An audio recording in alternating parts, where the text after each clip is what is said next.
भोजपुरी भाषा संस्कृति व साहित्य का धरोहर भोजीवुड.live OTT डिजिटल प्लेटफॉर्म, जहां मिली भोजपुरी फिल्मों के मिठास, घर घर बही लोक संगीत के बयार। बहुत जल्द आवत बा भोजीवुड.live।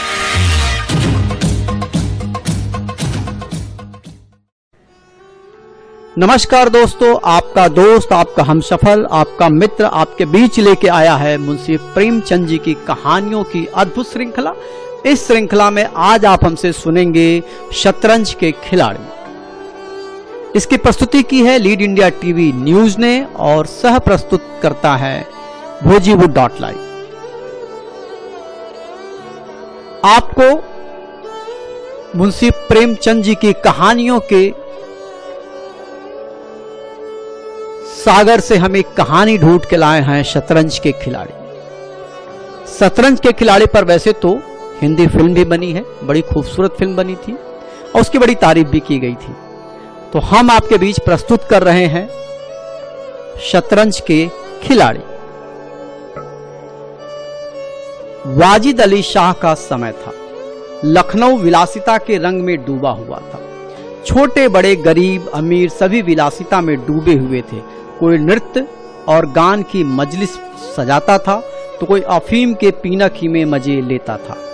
जीवन के प्रत्येक विभाग में आमोद प्रमोद का प्रावधान था।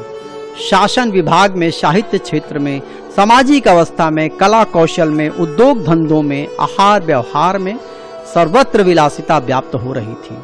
राज कर्मचारी विषय वासना में, कविगण प्रेम और विरह के वर्णन में, कारीगर कलाबत्तू और चिकन बनाने में, व्यवसायी सुरमे, इत्र, मिस्सी और उबटन का रोजगार करने में लिप्त थे।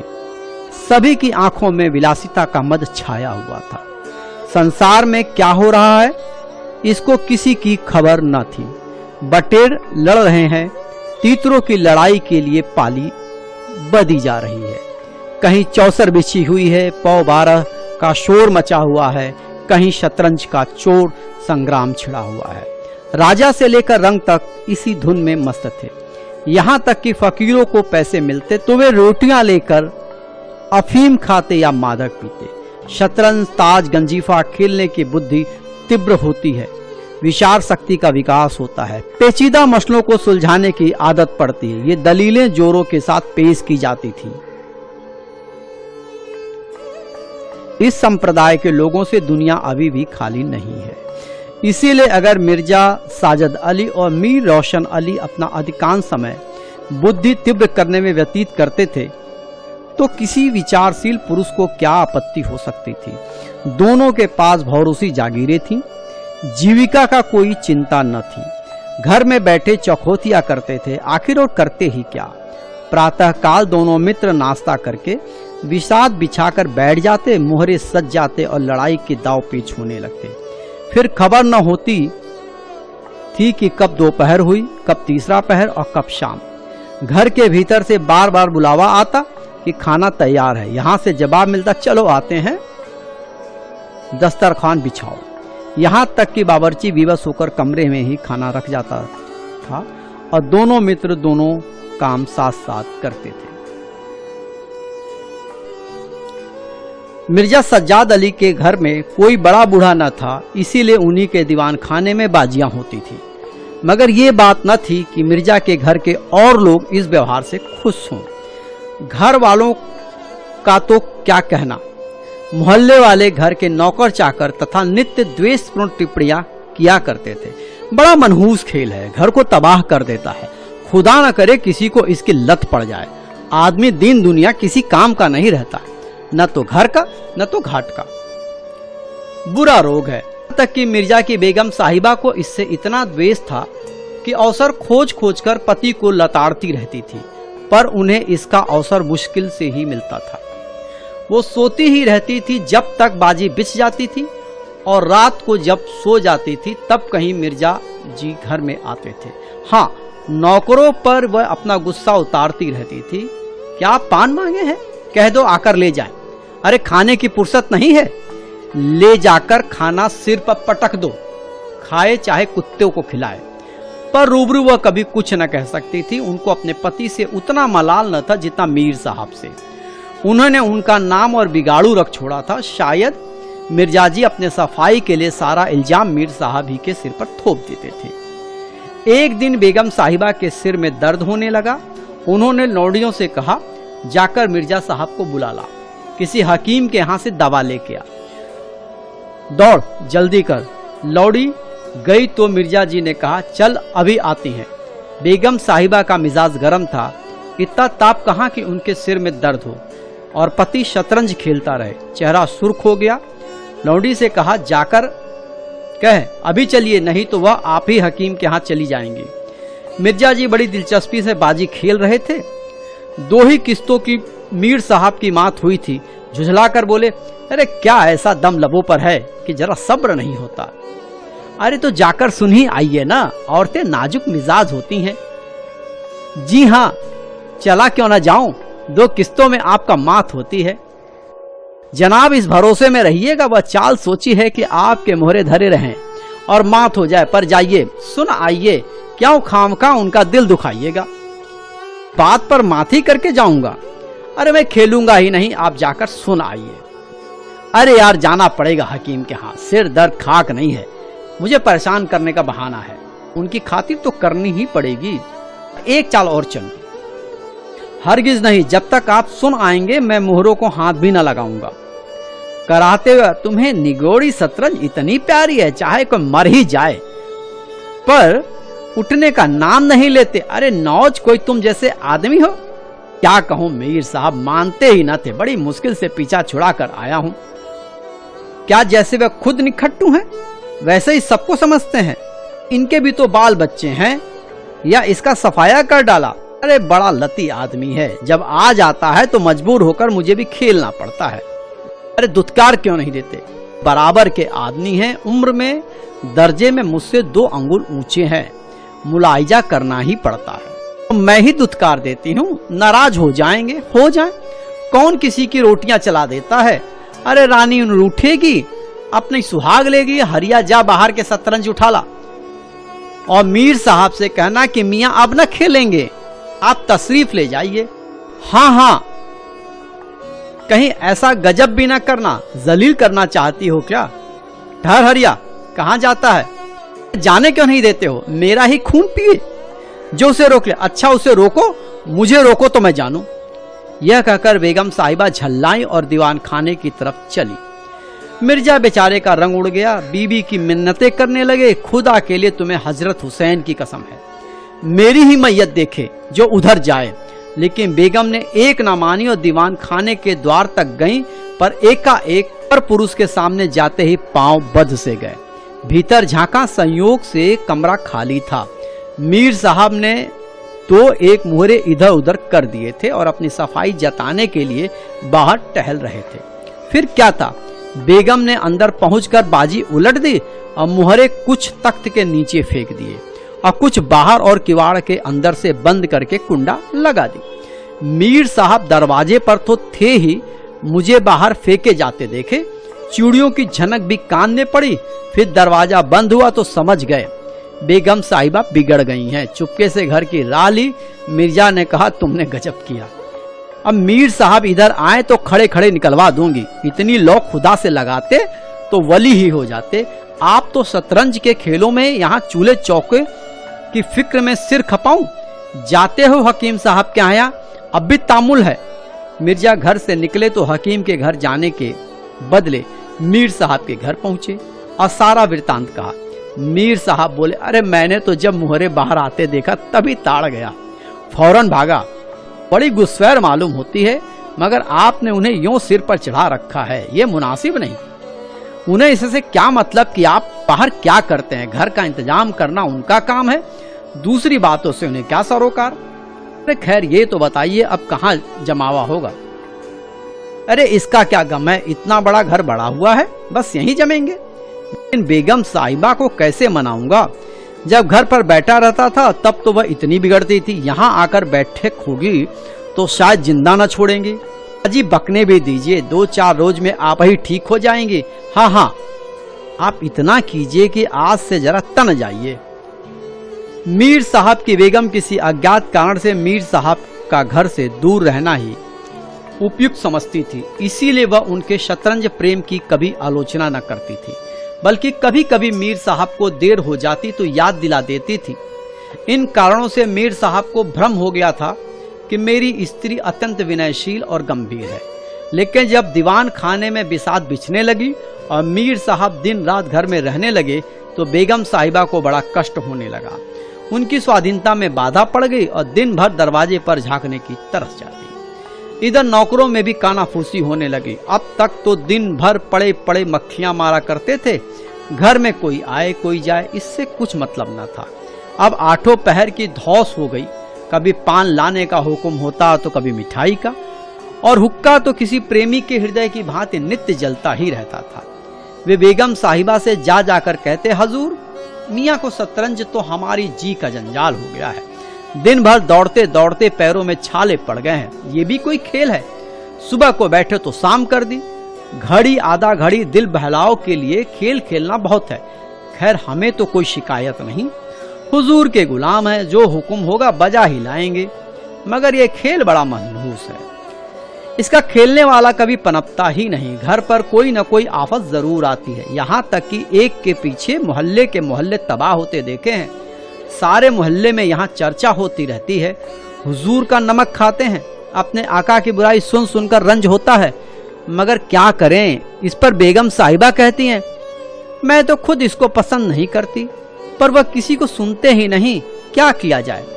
मोहल्ले में भी दो चार पुराने जमाने के लोग थे, आपस में भांति भांति के अर्थ मंगल की कल्पना करने लगे। अब खैरियत नहीं, जब हमारे रईसों का ये हाल है तो मुल्क का खुदा ही हाफिज, ये बादशाह शतरंज के हाथों तबाह हो गए, आसार बुरे हैं। राज्य में हाहाकार मचा हुआ था, प्रजा दिन दहाड़े लूटी जाती थी, कोई फरियाद सुनने वाला न था। देहातों की सारी दौलत लखनऊ में खिंची आती थी और वह वेश्याओं में, भाड़ों में और विलासिता के अन्य अंगों की पूर्ति में उड़ जाती थी। अंग्रेज कंपनी का ऋण दिन ब दिन बढ़ता जाता था, कमाली दिन दिन भीग कर भारी होती जाती थी। देश में सुव्यवस्था न होने के कारण वार्षिक कर भी वसूल न होता था। रेजिमेंट बार बार चेतावनी देता था, पर यहाँ के लोग विलासिता के नशे में चूर थे, किसी के कानों में जूं न रेंगती थी।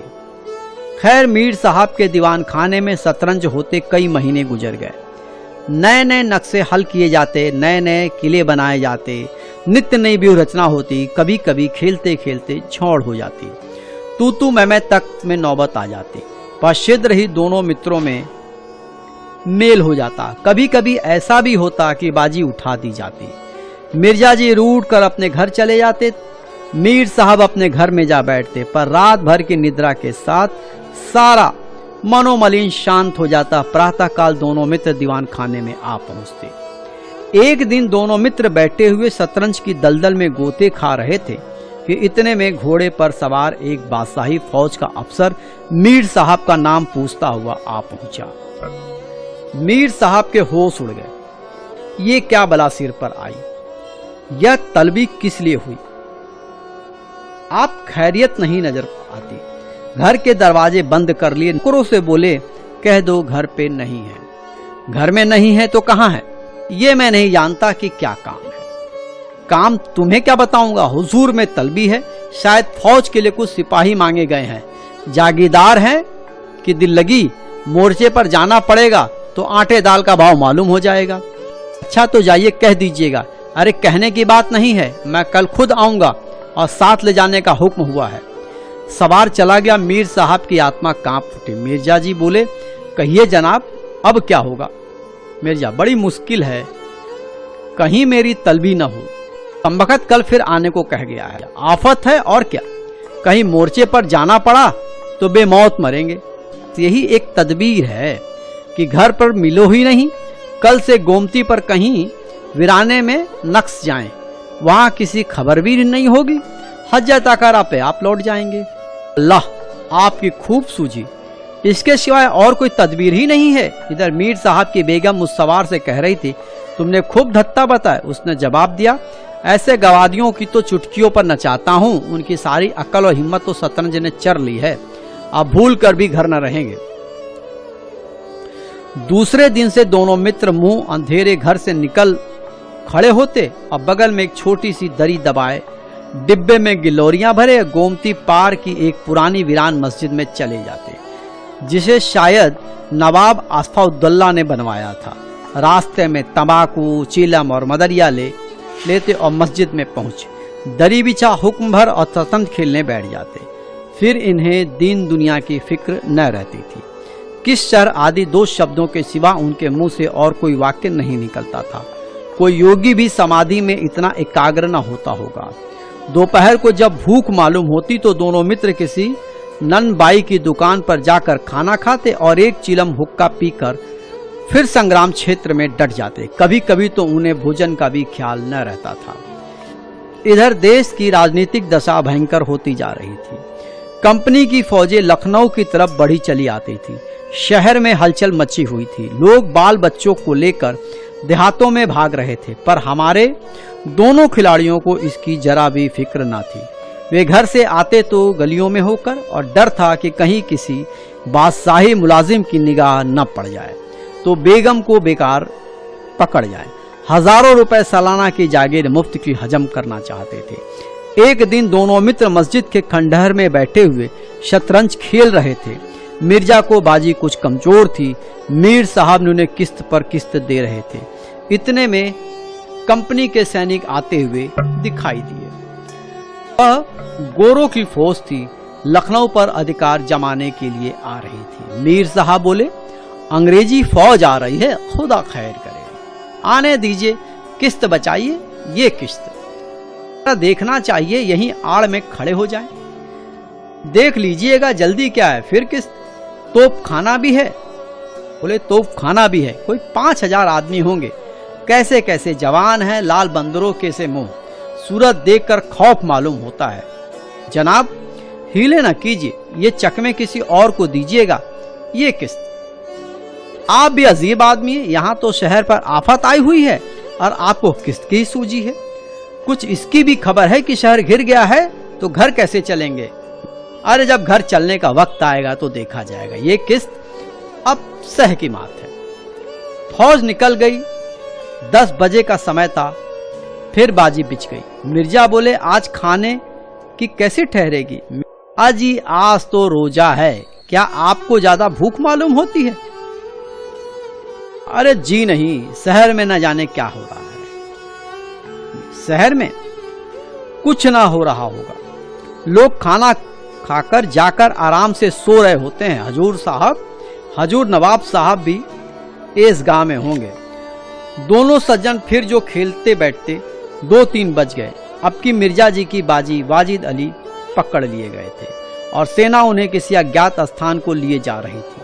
शहर में न कोई हलचल थी, न मार काट, एक बूंद भी खून नहीं गिरा। आज तक किसी स्वाधीन देश के राजा की पराजय इतनी शांति से इस तरह खून बहे बिना हुई होगी, ये वह अहिंसा न थी। इस पर देवगढ़ प्रसन्न होते।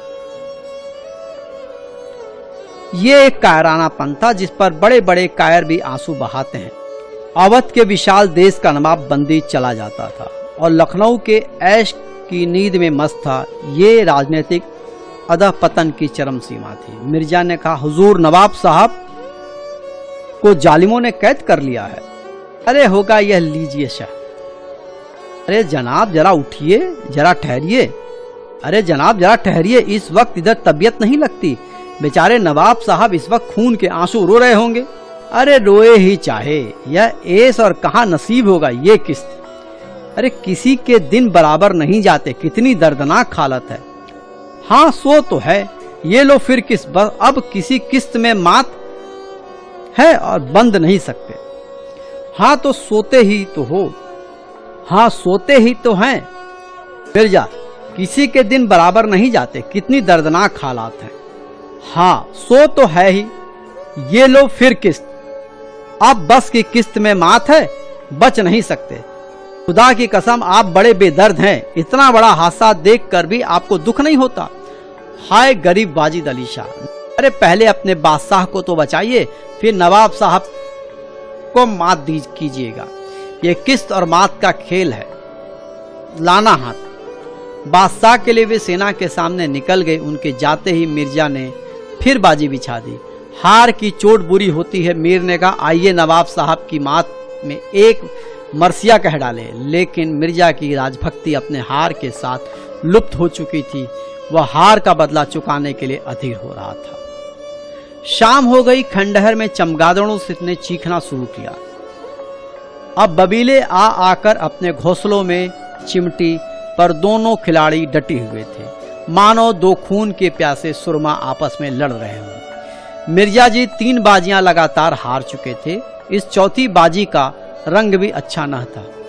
वो बार बार जीतने का दृढ़ निश्चय कर कर संभल कर खेलते, लेकिन एक न एक चाल ऐसी बेढब आ पड़ती थी जिससे बाजी खराब हो जाती थी। हर बार हार के साथ प्रतिकार की भावना और भी उग्र हो जाती थी। इधर मीर साहब मारे उमंग के गजले गाते थे, चुटकियां लेते थे, मानो कोई गुप्त धन पा गए हों। मिर्जा जी सुन सुन झुझलाते और हार की झेप मिटाने के लिए उनकी दाद दे देते थे। पर ज्यों-ज्यों बाजी कमजोर पड़ती थी, धैर्य हाथ से निकला जाता था। यहाँ तक कि वह बात बात पर झुझलाने लगे, जनाब आप चाल बदला न कीजिए। ये क्या कि एक चाल चले फिर उसे बदल दिया। जो कुछ चलना हो एक बार चल दीजिए। ये आप मुहरे पर हाथ क्यों रखते हैं? मुहरे को छोड़ दीजिए जब तक आपकी चाल न सूझे। मुहरा छुड़ाइए ही नहीं। आप एक एक चाल आधे घंटे में चलते हैं, इसकी सनद नहीं, जिसे एक चाल चलने में 5 मिनट से ज्यादा लगे। उसकी मात समझी जाए। फिर अपनी चाल बदली और चुपके से मुहरा वहीं रख दिया। मीर साहब का फर्जी पिटता था। बोले, मैंने चाल चली ही कब थी? आप चाल चल चुके हैं। मुहरा भी वहीं रख दीजिए, उसी घर में। इस घर में क्यों रखूं? मैंने हाथ से मुहरा छोड़ा ही कब था? मुहरा आप कयामत तक न छोड़े तो क्या चाल ही न होगी? फर्जी पिटते देखा तो धांधली करने लगे। धांधली आप करते हैं। हार जीत तकदीर से होती है, धांधली करने से कोई नहीं जीतता। तो इस बाजी में तो आपकी ही मात हो गई, मुझे क्यों मात होने लगी? तो आप मुहरा उसी घर में रख दीजिए जहां पहले रखा था। वहां क्यों रखूं? नहीं रखता। क्यों न रखिएगा? आपको रखना होगा। तकरार बढ़ने लगी। दोनों अपनी अपनी टेक पर अड़े थे। न यह दबता न वह दबता। अब प्रासंगिक बातें होने लगी। मिर्जा बोले, किसी ने खानदान में शतरंज खेली होती तब तो इसके कायदे जानते। वे तो हमेशा घास चिला किया। आप शतरंज क्यों खेलिएगा? रियासत और ही चीज है। जागीर मिल जाने से कोई रईस नहीं हो जाता। क्या घास आपके अब्बा जान छीलते होंगे? यहाँ तो पीढ़ियों से शतरंज खेलने चले आ रहे हैं। अजी जाइए भी। गाजुद्दीन हैदर के यहाँ बावर्ची का काम करते करते उम्र गुजर गई। आज रईस बनने चले हैं। रईस बनाना कुछ दिल लगी नहीं है। क्यों? अपने बुजुर्गों के मुंह में कालिक लगाते हो? वे ही बावर्ची का काम करते होंगे। यहाँ तो हमेशा बादशाह के दस्तरखाने पर खाना खाते चले आए हैं। अरे चल चिरकटे, बहुत बढ़ चढ़ कर बातें ना कर। जबान संभालिए वरना बुरा होगा। मैं ऐसी बातें सुनने का आदी नहीं हूं। यहां तो किसी ने आंखें दिखाई तो उसकी आंखें निकाल लेता हूं। यह हौसला? आप मेरा हौसला देखना चाहते हैं तो फिर आइए। आज 2-2 हाथ हो ही जाए, इधर या उधर। तो यहां तुमसे कौन दबने वाला है? दोनों दोस्तों ने कमर में तलवारें निकाली। नवाब जमाना था। दोनों दोस्तों ने कमर से तलवार निकाली। नवाबी जमाना था। सभी तलवार पेश कप कटार वगैरह बांधते थे। दोनों विलासी थे पर कायर न थे। उनमें राजनीतिक भावों का अधा पतन हो गया था। बादशाह के लिए, बादशाहत के लिए क्यों मरे, पर व्यक्तिगत वीरता का अभाव न था। दोनों ने पैतरे बदले। तलवारी चमकी, छपाछप की आवाजें आई। दोनों जख्मी खाकर गिरे और दोनों ने वहां तड़प तड़प कर जाने दे दी। अपने बादशाह के लिए जिनकी आंखों में एक बूंद आंसू न निकला, उन्हीं दोनों प्राणियों ने शतरंज के वजीर की रक्षा में प्राण दे दिए। अंधेरा हो चला था। बाजी बिछी हुई थी। दोनों बादशाह अपने अपने सिंहासनों पर बैठे हुए मानो इस दोनों वीरों की मृत्यु पर रो रहे थे।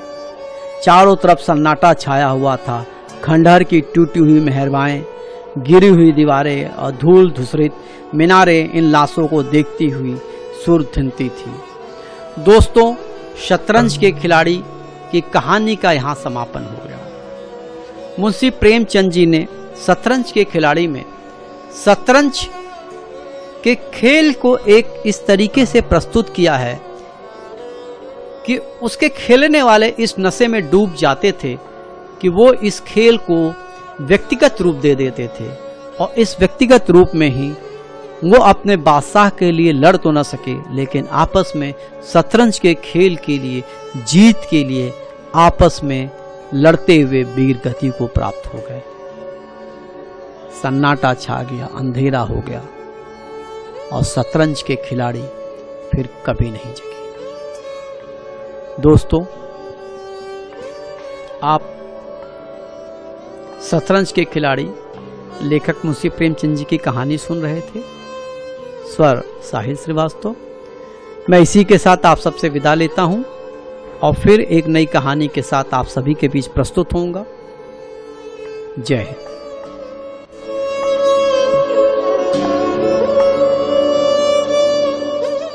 भोजपुरी भाषा, संस्कृति व साहित्य का धरोहर। भोजीवुड.live OTT डिजिटल प्लेटफॉर्म, जहां मिली भोजपुरी फिल्मों के मिठास, घर घर बही लोक संगीत के बयार। बहुत जल्द आवत बा भोजीवुड.live।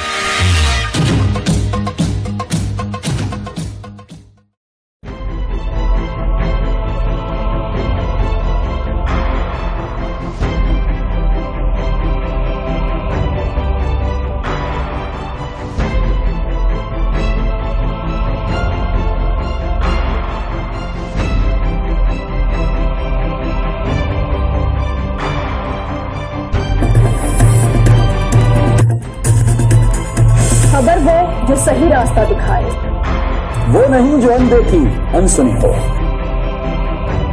खबर हो जो हकायत पर मबनी हो, खबर वो जो निकलकर सामने आए, वो नहीं जो सनसनी फैलाए, वो नहीं जो आपकी सोच गुमराह कर दे। हर छोटी बड़ी खबर पर नजर, इसका ताल्लुक आपसे।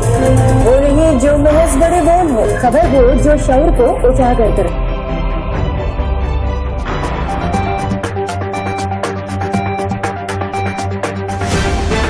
आप देख रहे हैं लीड इंडिया टीवी न्यूज।